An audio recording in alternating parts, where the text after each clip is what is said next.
आज के व्याख्यान में हम लोग सेमेस्टर 6 के मनी एवं बैंकिंग के अंतर्गत एक महत्वपूर्ण अध्याय मुद्रास्फीति के बारे में जानकारी प्राप्त करेंगे। और आज के व्याख्यान का टॉपिक है या शीर्षक है मुद्रास्फीति के कारण, कॉजेज ऑफ इन्फ्लेशन। जैसा कि हम लोग पूर्व के व्याख्यान में देख चुके हैं, मुद्रास्फीति वह स्थिति है जिसमें अर्थव्यवस्था में मुद्रा के मूल्य में कमी आने लगती है और वस्तुओं के मूल्य में तेजी से वृद्धि होती है। मुद्रास्फीति को सामान्य शब्दों में हम लोग महंगाई के रूप में भी जानते हैं। आइए अब हम लोग देखते हैं मुद्रास्फीति के कारण, कॉजेज ऑफ इन्फ्लेशन। किसी भी देश में मुद्रास्फीति को प्रभावित करने वाले कारणों को दो भागों में बांटा जा सकता है। एक तो सरकारी नीति के कारण उत्पन्न स्फीति और दूसरा अन्य कारण। सर्वप्रथम हम लोग सरकारी नीति के फलस्वरूप मुद्रास्फीति उत्पन्न होने के कारणों के बारे में जानकारी प्राप्त करते हैं। मुद्रास्फीति का मुख्य कारण सरकार की आर्थिक नीति होती है। इस नीति में प्रायः मुद्रा की मात्रा को प्रभावित करने वाली बातें निम्नलिखित हो सकती हैं। पहला, हिनात प्रबंधन, डेफिसिट फाइनेंसिंग। युद्ध काल में या नियोजन युग में प्रायः सरकार का व्यय बहुत अधिक बढ़ जाता है। उसकी पूर्ति कर लगाकर या ऋण लेकर नहीं की जा सकती, अतः सरकार के बजट में घाटा रहता है, जिसे आवश्यक मात्रा में नए नोट छापकर पूरा किया जाता है। इसे आर्थिक भाषा में हिनात प्रबंधन कहा जाता है। इसके परिणाम स्वरूप बाजार में नोटों की मात्रा में वृद्धि हो जाती है और जिससे मुद्रास्फीति की स्थिति उत्पन्न हो जाती है। दूसरा, युद्ध जनित आर्थिक दबाव, वार क्रिएटेड इकोनॉमिक प्रेशर। युद्धकालीन आर्थिक दबाव प्रायः सभी देशों में मुद्रास्फीति का कारण रहा है, परंतु हारने वाले देशों में स्फीति अत्यधिक हुई है, क्योंकि एक तो हारने वाले देशों में उत्पादन का सारा ढांचा अत्यधिक बिगड़ जाता है, तो दूसरी ओर उन्हें जीतने वाले देशों को हर्जाने के रूप में बहुत राशि चुकानी पड़ती है। इनके अतिरिक्त बर्बादी अपेक्षाकृत अधिक होने से उन देशों में उद्योग तथा व्यवसाय का पुनर्स्थापना करने में अत्यधिक धन व्यय करना पड़ता है। इन सब का सामूहिक परिणाम मुद्रास्फीति के रूप में प्रकट होती है। तीसरा, विकास जनित दबाव, डेवलपमेंट क्रिएटेड स्ट्रेन्स। वर्तमान काल में प्राय सभी अविकसित देशों में मुद्रास्फीति का वातावरण है, क्योंकि योजनाबद्ध विकास के लिए बहुत बड़ी धनराशि खर्च की जाती है, जिसकी पूर्ति मुद्रा की मात्रा में वृद्धि द्वारा की जाती है। मुद्रा की मात्रा में वृद्धि द्वारा उत्पन्न स्फीति चलन स्फीति कहलाती है। चौथा, व्यापार नीति, ट्रेड पॉलिसी। सरकार यदि विदेशों से आने वाले माल पर निरंतर प्रतिबंध लगाए रखती है तो देश के उद्योगों को स्पर्धा से छूट मिल जाती है। इस प्रकार निरंतर संरक्षण की छाया में पलने वाले उद्योग शिथिल एवं निष्क्रिय हो जाते हैं और उनमें उत्पन्न वस्तुओं के मूल्यों में वृद्धि होती जाती है, जो देश में मुद्रास्फीति का कारण बन जाती है। पांचवां, उद्योग नीति, इंडस्ट्रियल पॉलिसी। अनेक देशों में नए उद्योगों की स्थापना पर सरकार का कड़ा नियंत्रण रहता है।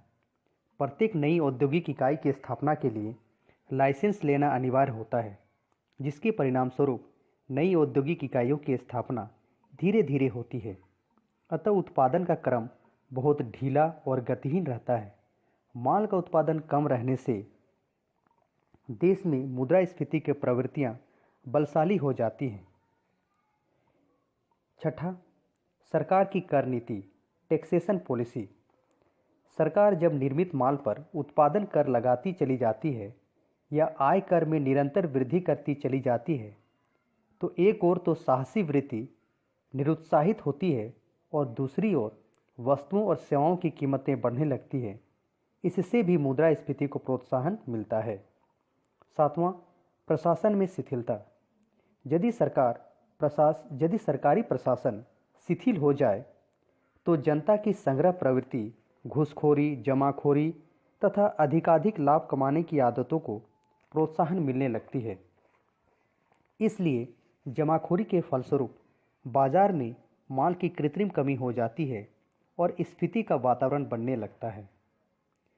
अभी हम लोग जितने भी कारक के बारे में जानकारी प्राप्त किए, ये सभी सरकारी नीति के फलस्वरूप उत्पन्न होने वाले मुद्रास्फीति के कारण थे। अब हम लोग अन्य कारणों के बारे में जानकारी प्राप्त करेंगे जिनके कारण भी मुद्रास्फीति की स्थिति उत्पन्न होती है। पहला पॉइंट है उत्पादन में शिथिलता।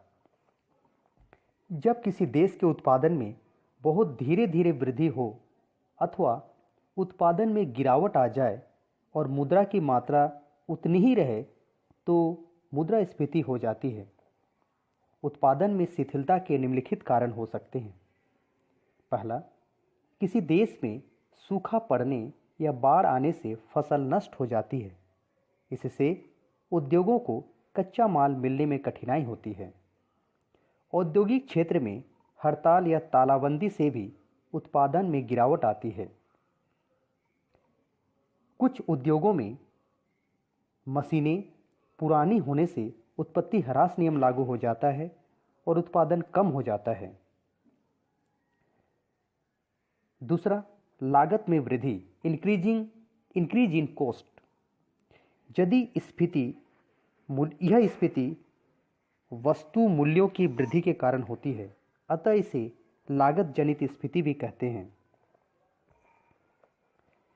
तीसरा, मांग में वृद्धि, इंक्रीज इन डिमांड। वस्तुओं की मांग में अत्यधिक वृद्धि होने से भी मुद्रा प्रसार की स्थिति उत्पन्न होती है। वस्तुओं की मांग में अत्यधिक वृद्धि युद्ध काल में होती है। जिन देशों में जनसंख्या तीव्र गति से बढ़ती है उनमें भी प्रायः वस्तुओं की मांग तेजी से बढ़ती है और इस प्रकार जो मुद्रास्फीति उत्पन्न होती है उसे मांग वृद्धि स्फीति या डिमांड पुल इन्फ्लेशन कहते हैं। चौथा, बैंकों की क्रियाएं, बैंकिंग एक्टिविटीज़।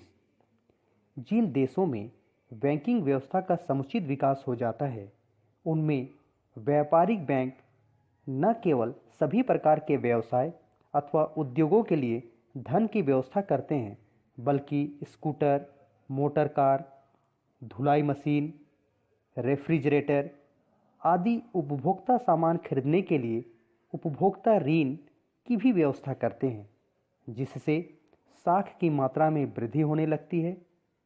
क्योंकि प्रत्येक व्यक्ति बैंकों द्वारा दी गई सुविधाओं का अधिकाधिक लाभ उठाने के लिए उत्सुक रहता है। इस प्रकार साख की मात्रा में वृद्धि होने से साख प्रसार की स्थिति उत्पन्न हो जाती है। इस प्रकार हम लोगों ने मुद्रास्फीति के कारणों को दो वर्गों में बांटकर देखा। एक सरकारी नीति के कारण उत्पन्न मुद्रास्फीति और दूसरा अन्य कारकों के कारण। एक बात यहाँ ध्यान देने की है कि मुद्रास्फीति से जो तात्पर्य है मुद्रा के मूल्य में कमी और वस्तुओं की कीमतों में वृद्धि, ऐसा इसलिए होता है कि अर्थव्यवस्था में कोई ऐसी स्थिति आ जाए जिससे कि लोगों के पास मुद्रा की मात्रा आ जाए, अधिक हो जाए और वे अधिक मांग बढ़ाने को प्रेरित हो जाएं।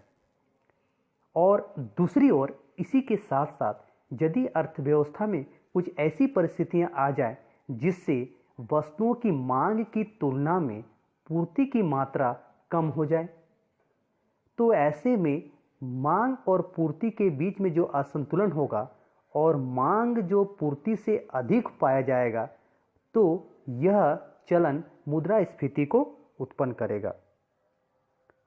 तो इस प्रकार मुद्रास्फीति के दो कारक हैं, एक तो सरकारी नीति के कारण और दूसरा अन्य कारकों के कारण। सरकारी नीति के कारकों को एक बार पुनः देख लेते हैं। पहला है हिनात प्रबंधन, युद्ध जनित आर्थिक दबाव, विकास जनित दबाव, व्यापार नीति, उद्योग नीति, सरकार की कर नीति, प्रशासन में शिथिलता और अन्य कारकों में उत्पादन में शिथिलता, लागत में वृद्धि, मांग में वृद्धि